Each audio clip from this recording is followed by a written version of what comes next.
How many times have you held on so tight that letting go felt like losing everything?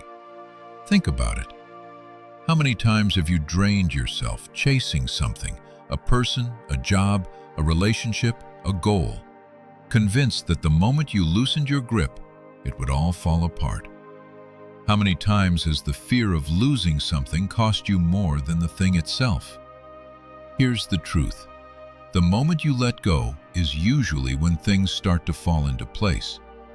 From the time we're kids, we're taught to fight for what we want. Work hard, hold on, never let anything slip through your fingers.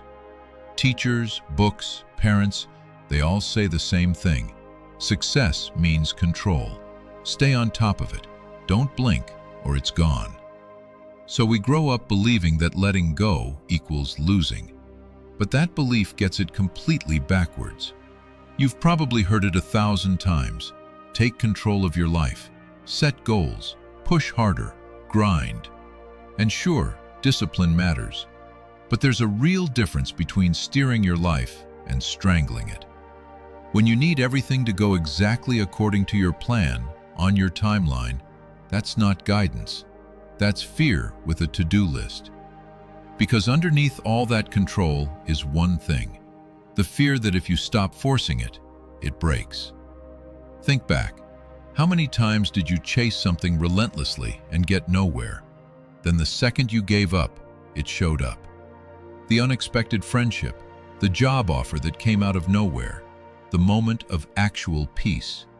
Not because you manifested it or whatever, but because you stopped blocking it. That's not a coincidence. That's what happens when you stop white-knuckling life and give it some room to breathe. Now, there's a difference between letting go and giving up, and it matters. Letting go isn't quitting. It's not lying down and waiting. When you stop obsessing over something, a weird kind of quiet moves in. Not the quiet of defeat, the quiet of relief. You stop checking your phone every 5 minutes for a sign. You stop replaying the same scene in your head at Iki AM. Your shoulders drop. You breathe again. And then, this is the strange part, things start to move. There have probably been moments in your life when something good happened right when you stopped trying so hard for it. That person you met, that opportunity that landed on your lap the week you said, "Forget it." That wasn't luck. That was what happens when you're no longer in the way of your own life. Sometimes the thing you've been killing yourself to reach isn't even yours to begin with. Maybe you wanted it because someone told you that you should want it. Maybe you've been exhausted for years chasing something that was never actually your dream. That weight you feel?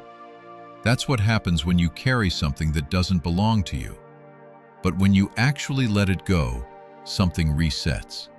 Clarity comes back. You stop needing the answer because you realize you're okay without it. And that's usually the moment life shows you something better. This is what trust actually looks like. Not blind optimism, not pretending everything will be fine, but a genuine belief that what's meant for you doesn't need to be forced. That life has its own timing, and it's usually sharper than your calendar. Letting go is how you get your power back. Not by grabbing harder, but by opening your hand. And here's what shifts when you do. You stop attracting the wrong people and situations. You stop convincing, chasing, proving. The things and people that actually fit your life start showing up naturally. So, what does this actually look like in practice? Letting go of people you've outgrown. Letting go of goals that exhaust you just to think about. Letting go of the future you're scared of. Letting go of that memory you've replayed so many times you've worn it smooth. When you really let go, you'll notice it. You stop waiting on that text. You stop running the old tape at night. Your body quiets down. Your mind gets a little less crowded. And slowly, the opportunities start finding you. Why? Because the energy you put out changes. When you're stressed and grasping, you're sending one signal. I don't have enough. I'm not enough. I have to fight for everything. When you let go, the signal changes. I trust this. I'm ready. And life responds to that. The hardest part of letting go is admitting that the thing you've given everything to might not be yours. That someone planted that need in you a long time ago, and you've been watering it ever since.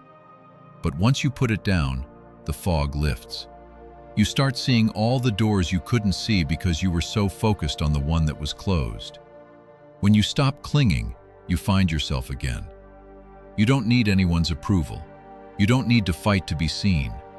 You just exist, and that turns out to be enough. If you've been exhausted lately, if you've been pushing and nothing's moving, maybe this is the sign. Maybe it's time to ease up, trust a little more, let go.